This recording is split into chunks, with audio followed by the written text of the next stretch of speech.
Have you ever wondered if there's a secret out there, something simple, something natural that could have made your golden years feel less like a grind and more like a gift? Meet Harold Jenkins, a 72-year-old Texan with hands like sandpaper and a heart that's carried him through decades of hard work. He's the kind of guy who smells like sawdust and coffee, who built his life one plank at a time as a carpenter in a dusty corner of suburban Austin.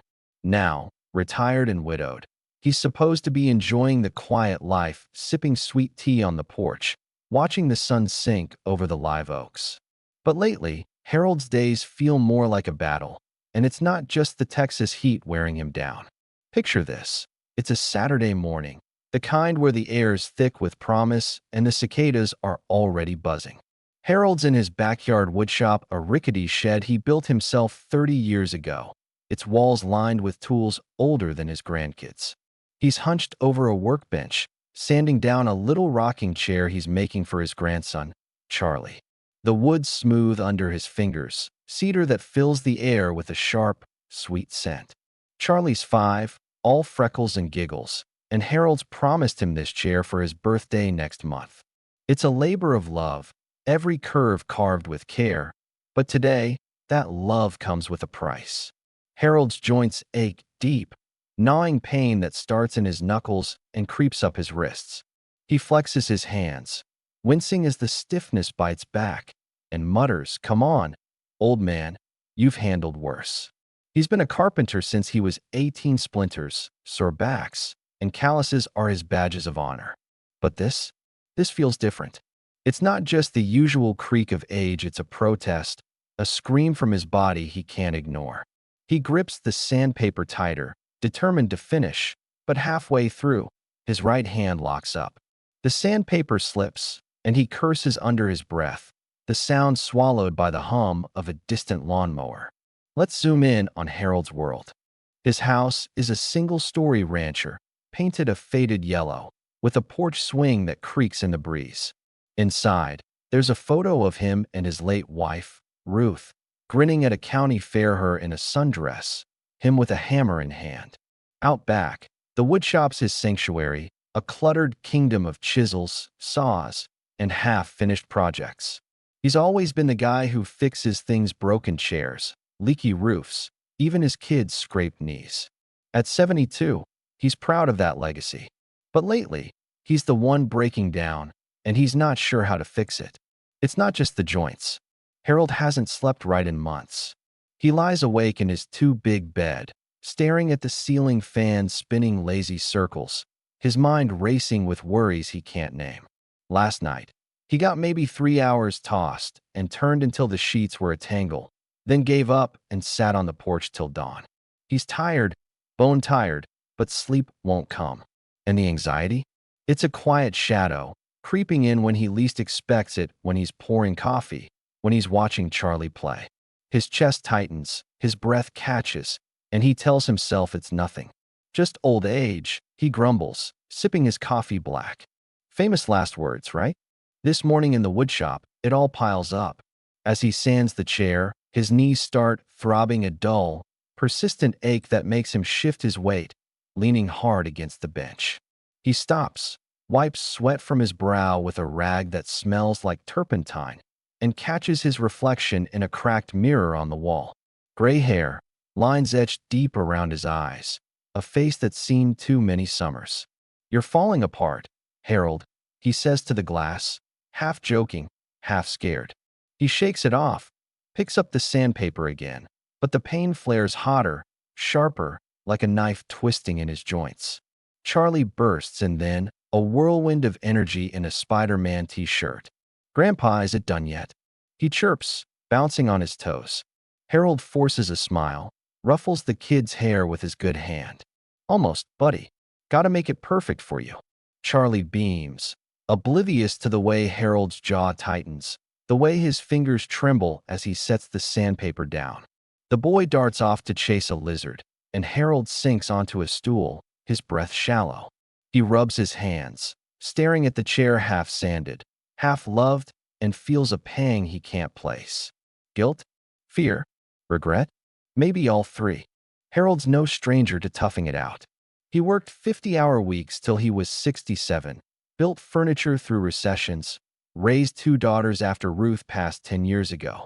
He's the rock, the one who keeps going. But now, the rock's cracking. The joint pain's been creeping up for years: knees, hands, shoulders, but it's worse lately, bad enough to stop him mid-project. The sleep thing's new, though, and the anxiety, it's like a stranger moved into his head. He's been brushing it off, blaming the weather, the mattress, the coffee. Age catches us all, he tells himself, echoing what his dad used to say. But as he sits there, the woodshop quiet except for Charlie's distant laughter, a question gnaws at him. What if it's not just age? He thinks back to last week, when he couldn't lift a bag of groceries without his wrists screaming. Or the month before, when he snapped at his daughter, Sue, over nothing, just pure exhaustion talking. He's been fading, piece by piece, and he hates it. Hates how he can't keep up with Charlie, how he's missing the man he used to be. He stares at the chair, the grain of the cedar catching the light, and wonders how he got here. 72 shouldn't feel like this, should it? He's got years left, years he wants to spend building, laughing, living. But his body's got other plans, and he's starting to doubt he can fight it. The sun climbs higher, baking the shed, and Harold stands, slow and careful. He picks up a chisel, runs his thumb along the edge, dull, like him lately.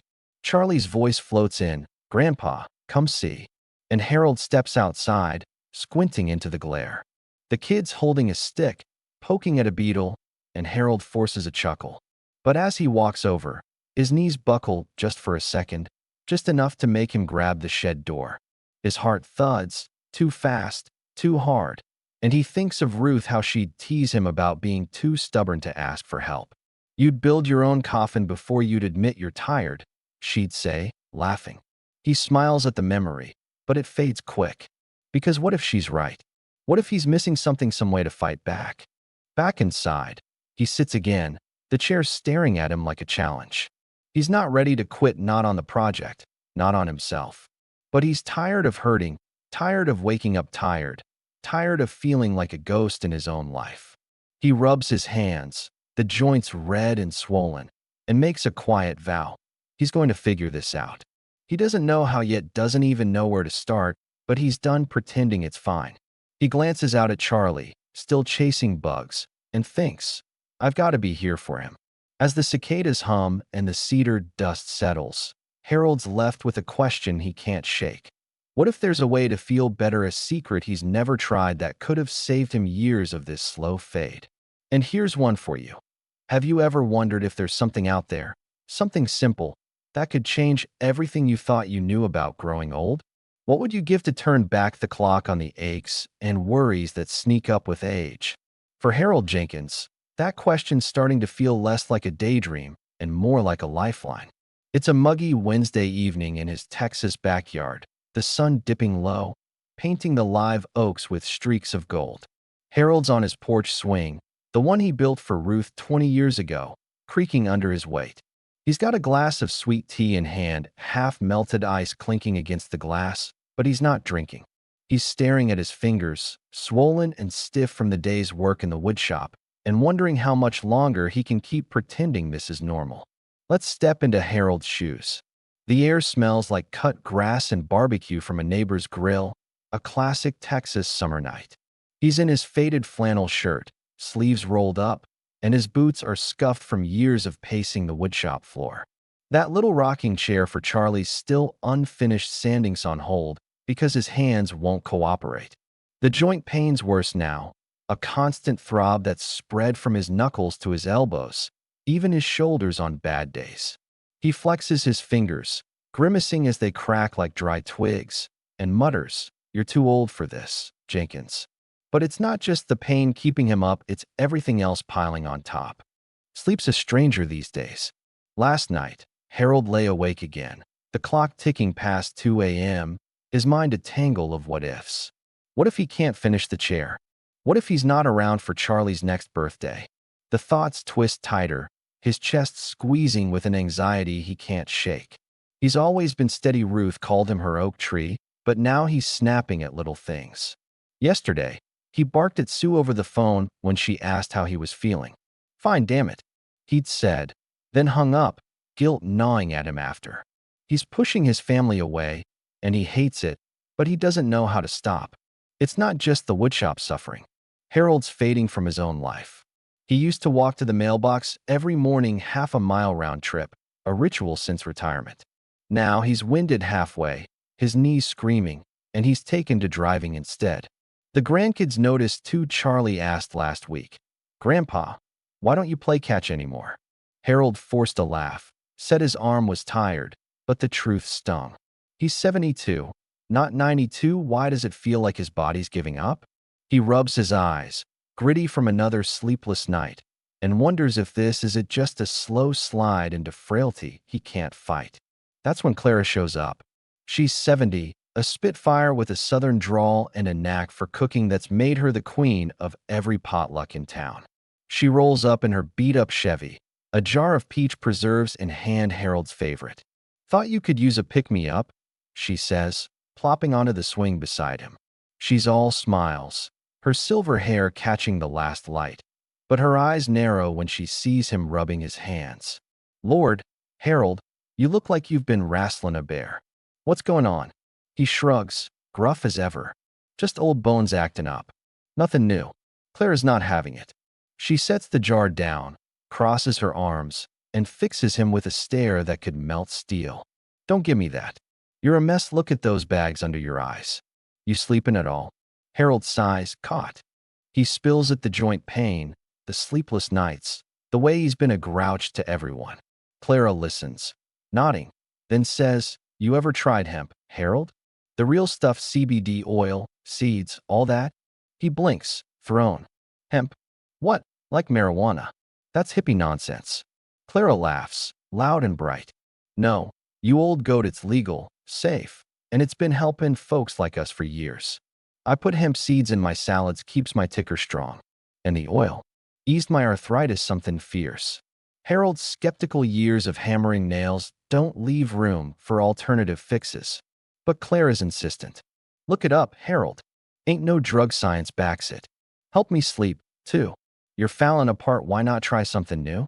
She pulls out her phone, shows him a bottle of CBD oil she keeps in her purse, and leaves him with the jar and a seed of doubt. He stares at it after she's gone, the swing creaking, and feels a flicker of something: curiosity, maybe hope. What if she's onto something? Here's where I want you in on this. If you're with me right now, drop a 2 in the comments below and tell me. Have you ever tried something new for your health that surprised you? Maybe a remedy, a habit, anything that changed the game? I'm dying to know, because Harold's at that crossroads, and he's not alone. Hit that comment button, let's make this real. That night, Harold's restless. He shuffles to his ancient desktop, the thing slower than molasses, and types hemp for old folks into Google. Pages pop up: Harvard Health, some doctor blogs, stuff about CBD and hemp seeds. He reads about inflammation, how it messes with joints, how CBD might calm it down. Sleep too, something about calming the nervous system.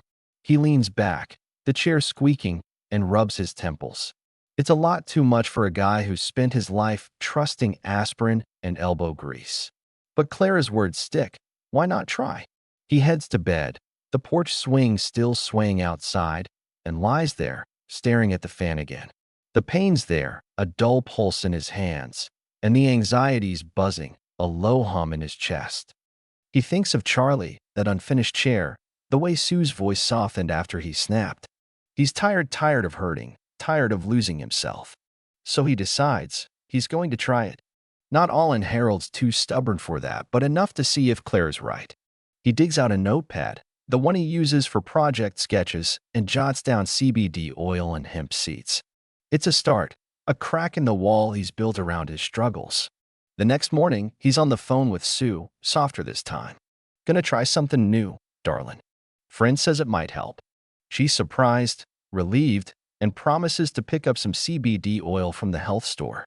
Harold hangs up, steps into the wood shop, and picks up the sandpaper. His hands ache, but he grits his teeth and sands one slow stroke. It's not much, but it's something. He looks at Charlie's chair, half done and waiting, and feels a spark he hasn't in months. What if this hemp stuff works? What if he's been missing out all these years? What if the key to feeling alive again was hiding in plain sight and you just never knew to look? For Harold Jenkins, that's not a hypothetical anymore, it's a revelation unfolding in his dusty Texas woodshop. It's a crisp Monday morning, 2 weeks since Clara planted that seed of doubt, and Harold's standing at his workbench, a bottle of CBD oil in one hand and a bag of hemp seeds in the other. The cedar rocking chair for Charlie's still there, half sanded, a quiet challenge he's determined to meet. He's skeptical years of hammering nails don't bend easy to hippie fixes, but he's desperate too. And today, that desperation's about to pay off in ways he never imagined. Let's set the scene. The woodshop smells like sawdust and linseed oil, sunlight slanting through a cracked window to dance on the floor. Harold's in his old flannel, sleeves rolled up, his gray hair mussed from a night of fitful sleep. Sue dropped off the CBD oil last week, a little amber bottle with a dropper, and Clara swung by with the hemp seeds, a smug grin on her face. "Sprinkle M on your oatmeal, you old grump," she'd said. "You'll thank me." Harold's been dabbling 5 drops of oil under his tongue each night, a spoonful of seeds in his breakfast. He's not sure what to expect, but he's tracking it in his notepad, scribbling notes like he's building a project. Day 3, hands still hurt. Day 5, slept 4 hours better. Today's day 14, and something's shifting. Harold wakes up not at 3 a.m. to stare at the ceiling fan, but at 6, with the sun peeking through the blinds. He's not refreshed, not yet, but he's not a zombie either. He shuffles to the kitchen, pops a banana in his mouth, potassium, Clara says, and sprinkles those hemp seeds over his oatmeal. They're nutty, crunchy, nothing fancy, but he eats slow, noticing his hands aren't trembling as much. The joint pain's still there, a dull ache in his knuckles, but it's not screaming like it was. He flexes his fingers, surprised, and thinks, maybe. He heads to the woodshop, sandpaper in hand, and starts on Charlie's chair. 1 stroke, 2, then 10, and his wrists don't lock up. His knees grumble, but they hold. He keeps going, the cedar smoothing under his touch, and for the first time in months, he's not fighting his body to do it. He stops, wipes sweat from his brow with a rag, and feels lighter. Not just in his joints, but in his chest. That anxious buzz, the one that's haunted him, is quieter. He sits on his stool, staring at the chair, and mutters, "Well, I'll be damned." It's not a miracle, not yet, but it's a crack in the wall, and Harold's ready to pry it open. He digs deeper that night, back on his creaky desktop, the glow of the screen lighting his weathered face. He's no scientist, barely passed high school chemistry, but he's stubborn, and Google's his new best friend. He finds articles from Mayo Clinic, NIH, places he trusts, and pieces together what's happening. Hemp's not just a buzzword, it's got secrets, 7 of them, that hit him like hammer blows. 1.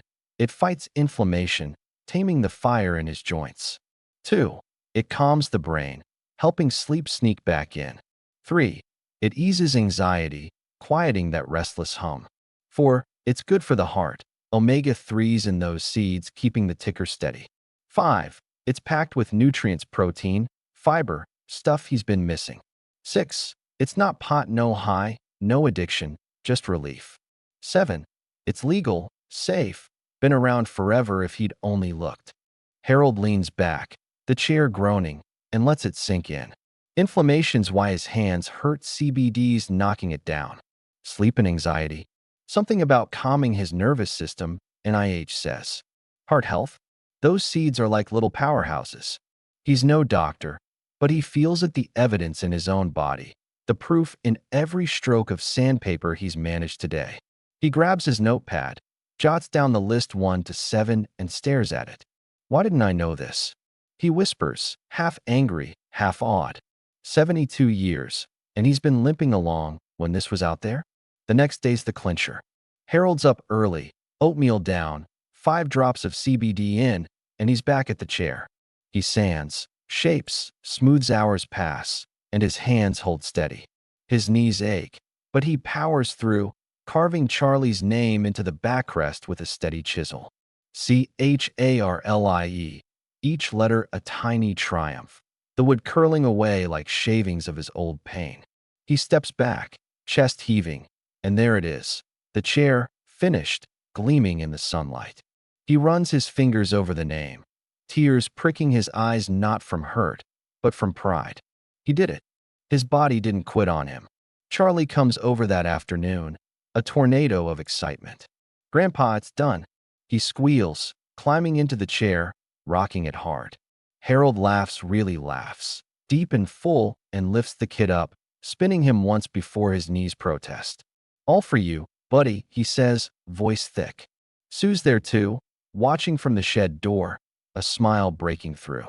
"You look good, Dad," she says, and he nods, feeling it. Not perfect, his joints still creak. Sleep still a work in progress, but good. Better than he's been in years. That night, Harold's on the porch swing, the chair creaking under him, the stars winking overhead. He's got his notepad open, the 7 secrets scrawled in his shaky hand, and he's replaying it all. The pain that's fading, the sleep that's creeping back, the anxiety that's loosening its grip. He thinks of Ruth, how she'd have loved this, how she'd have teased him for being late to the party. He thinks of Clara, her smug "I told you so" he'll hear tomorrow. And he thinks of himself, how he almost missed it, how he almost let age win. The high points that share Charlie's name carved in cedar, a symbol he's still here, still fighting. But it's more than that. It's the 7 secrets unlocking a door he didn't know was there. Inflammation down, sleep up, anxiety out, heart strong, simple stuff, natural stuff, stuff he wishes he'd found at 60, 50, even 40. He rubs his hands, the swelling softer now, and feels a pang of regret. Why didn't anyone tell me? He mutters, but the answer's clear. He never asked. He never looked. Harold's not done, he's just starting. He's got plans. More CBD, more seeds, maybe a talk with his doc to make it official. He's got Charlie to chase, chairs to build, years to reclaim. But as he sits there, the Texas night wrapping around him, he's struck by the what-ifs. What if he'd known these secrets before 70? How much pain could he have skipped? How many nights could he have slept? It's a wake-up call not just for him, but for anyone listening. So here's the kicker. Harold's found 7 secrets that turned his fade into a fight. 7 little truths that could have changed everything if he'd known sooner. What about you? Are there secrets out there, simple, natural fixes you're missing right now? Because Harold's story says it's not too late unless you wait till it is. What does it feel like to reclaim the years you thought you'd lost? For Harold Jenkins, it's not just a feeling, it's a revolution, one that's unfolding under the wide Texas sky. It's a month since he finished Charlie's rocking chair, and Harold's standing in his woodshop, a chisel in hand and a grin on his face. The shed's alive again, sawdust in the air, sunlight spilling through the window, the hum of a new project underway. He's not the Harold who stumbled through pain and sleepless nights anymore. He's a man reborn, armed with 7 hemp secrets he wishes he'd known before 70, and he's determined to make sure you don't miss them too. Let's step back into Harold's world. The morning's cool, a rare break from the Texas heat, and he's up with the sun not because he couldn't sleep, but because he wanted to. He's in the kitchen, stirring oatmeal with a sprinkle of hemp seeds, nutty little gems he's come to love. 5 drops of CBD oil go under his tongue, a ritual now, and he feels the calm settle in. His joints still creak, 72 years don't vanish, but the fire's gone, replaced by a manageable ache he can work through. He's sleeping 6, sometimes 7 hours a night, waking up clear-headed, no more staring at the ceiling fan till dawn. And that anxiety? It's a whisper now, not a roar. Harold's not just surviving, he's thriving, and it shows. He's back to his morning walks, half a mile to the mailbox and back, no car needed. His knees grumble, but he pushes on, the crunch of gravel under his boots a rhythm he'd missed. He's got energy, real energy, and he's pouring it into the woodshop. After Charlie's chair, he started a toy box for his granddaughter, Ellie 6, all pigtails and sass. He sands the cedar smooth, carves her name into the lid, ELLIE, each letter a promise he'll be around to see her open it. The pain's there, but it's not stopping him, not anymore. It's not magic, it's method. Harold's built a routine around those 7 secrets, and they're holding him up like the beams in his old shed. 1. CBD oil for the inflammation, keeping his joints loose. 2. Better sleep, thanks to that calming drip every night. 3. Anxiety down, his mind steady again. 4. Hemp seeds for his heart, omega-3s pumping life back in. 5. Nutrients he'd starved himself of: protein, fiber, the good stuff. 6. No high. No haze, just relief you can trust. 7. It's all legal, all safe, sitting right there if he'd only reached for it sooner.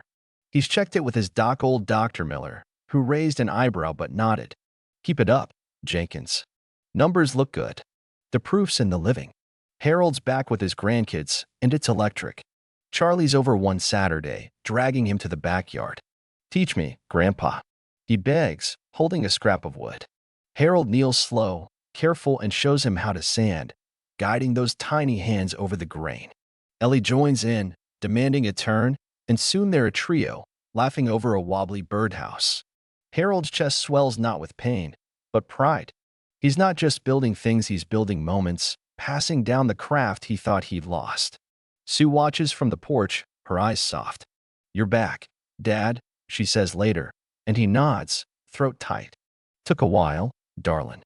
Clara's smug as ever, dropping by with a hemp seed salad, spinach, walnuts, a tangy dressing she won't share the recipe for. Told you, you old goat, she teases, and Harold laughs, conceding the win. She's right, he's a convert, a believer in this green gift he stumbled into. He's got his notepad out, the 7 secrets written bold, and he's added his own notes. Day 30, walked a mile. Day 35, slept through the night. It's a journal now, a map of his comeback, and every entry feels like a brick laid in a new foundation. But there's a sting in it too: regret, sharp and quiet. Harold sits on his porch swing one evening, the cicadas humming, and thinks back. Why didn't I know this at 60? He mutters, the stars blurring as his eyes water. The pain he could have dodged, the nights he could have slept, the days he could have lived, not just endured. He thinks of Ruth, how she'd have loved this, how she suffered her own aches before cancer took her. Wish I'd found it for you, honey, he whispers, the swing creaking under him. It's a pang he can't shake, 70 years to find what was there all along. That regret fuels him. Harold's not keeping this quiet, he's sharing it, loud and proud. He tells Sue, who's texting her friends about CBD. He tells Mr. Henderson next door, who's griping about his own knees. He even tells Charlie, in simple words, Grandpa's got a secret to stay strong for you. He's no preacher, Harold's too gruff for that, but he's a witness, a walking story of what's possible. He wishes he'd known before 70, but he's damn sure no one else should wait that long. One afternoon, he's in the woodshop with Charlie, finishing that birdhouse. The kid's sanding messy, but eager, and Harold's guiding him, his hands steady. Like this, buddy, slow and smooth, he says, and Charlie beams, sawdust in his hair. Ellie's painting it red, her tongue out in focus, and Harold steps back, watching. His joints ache, but he's here, really here, and that's what counts. He thinks of those 7 secrets, how they've stitched him back together, and feels a fire he hasn't in years. He's not done, not with the kids, not with the wood, not with life. That night, he's on the porch again, the toy box for Ellie gleaming beside him, ELLIE carved deep. He runs his fingers over it, the cedar cool under his touch, and feels the beat of his heart strong, steady, alive. He's got plans, more projects, more walks, more mornings with oatmeal and seeds. He's got years he almost lost, and he's claiming them back. He looks out at the oaks, the stars winking through, and makes a vow. No more waiting. No more missing out. Harold's story's not just his, it's a wake-up call. He's living proof those 7 secrets work. Inflammation tamed, sleep restored, anxiety gone, heart pumping, body fueled, mind clear, all safe and sound. He wishes he'd known at 60, 50, even 40, spared himself the fade, the fight. But he's here now, and he's got a message. Don't wait like I did. Dr. Miller backs it, says check with your doc, but don't sleep on this. Harold didn't literally, and it's why he's standing tall. So here's the close. Harold's back, wiser and stronger, because he found what he didn't know to look for. 7 hemp secrets turned his twilight into dawn. What about you? Are you waiting for the ache to win, the nights to drag? Or are you ready to dig and try the oil, toss some seeds, see what sticks? Because Harold's rooting for you, out there with his chisel and his kids, wishing he'd known sooner so you don't have to wait. Tell me, what's your first step to stealing back your years? Today's as good a day as any.